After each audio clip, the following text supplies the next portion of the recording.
Olympics. I believe he coaches them now, and so obviously keep it in the family. Sabrine and Gath are in there,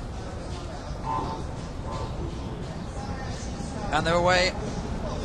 Is it when it's not an Olympic event? Do individuals put less priority on this?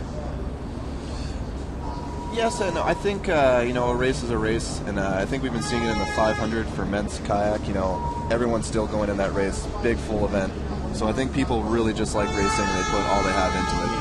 I think we saw that in the previous race with Henrietta. I mean, as Sean said, she was racing herself, and she gave 110% like it was the Olympic final. I mean, you could tell she'd really worked for that. And I think when you're here, you need to grab that opportunity to push yourself on the course, and people are still taking it seriously. And the Austrian crew there in lane one, they're a good crew.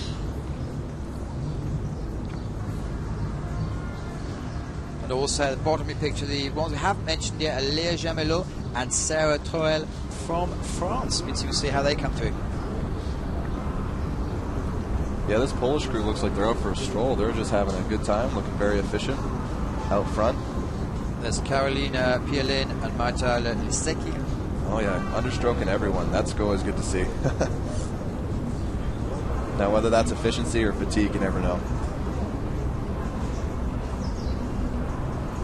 So you're happy with their action as a coach?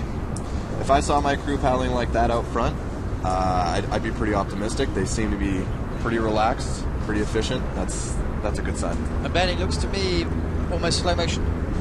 Yeah, it does. I mean, that's a little bit how Adam paddles. He gets out strong and fast, and he makes it look easy. And I think that's really important, especially in a team boat. You need to get that boat run, and those crews are doing that. I think they've got a good foundation of technique there. Great power. It's coming out to the halfway line. We're still close with 3 boats in it. 4 boats in it. It's changing slightly. The Swedes are coming through.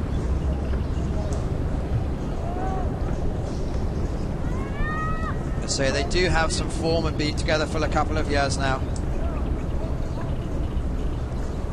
Sweden seems to have a lot of athletes over here at the moment. Yeah, they have a good big team here. They're all good friends with Canada, so we've been chatting and having fun, but they look like they're having a good K2 race right now, coming up strong. And as you know, Poland are in with a chance because the horns are out, the local crowd are giving it their best as we're coming into you live from Poland. Lane number 6, I say the French pairing. Difficult to see exactly where they are, but it looks like there's still 4 boats coming into it with 250 meters to go. Yeah, they still got a good controlled rate. They're still in it. France seems to be putting in more strokes that might not be good for the finish. And then Austrian crew seems to be in it as well. 2 boats from Austria, obviously lanes number 2 and lane number 5, Agnieszka Kolacki and Ewelina Wojciechowska. Yeah, they're paddling great. Big, tall, like they're 6 feet. It's good to see.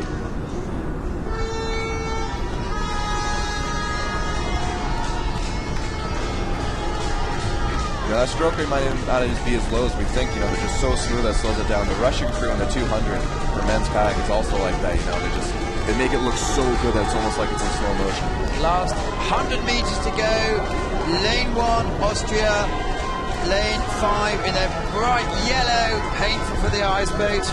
Again, Poland. Poland looking like come through. The France are coming through in the last 40, 50 meters. Austria tiring a little bit. It's going to be Poland lane number 5. France coming very, very impressively lane number 6 to take it. And Austria will take 3rd position. Yeah, very impressive race. Looked like they just had control of the whole way.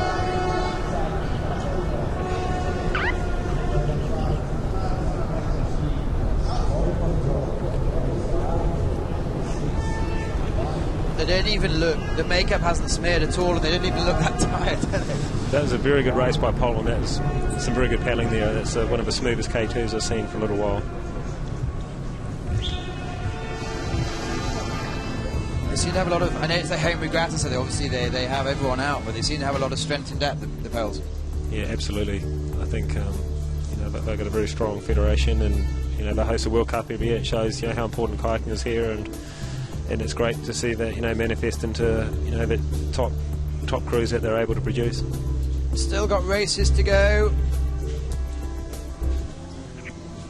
have a medal ceremony coming up in the next couple of minutes. We're going to have the flying fours. We're going to have the men's K1 4 1000 and the men's C4 1000. We've managed to especially slide into the schedule today, which is good news. So we're going to have 10 races to you today.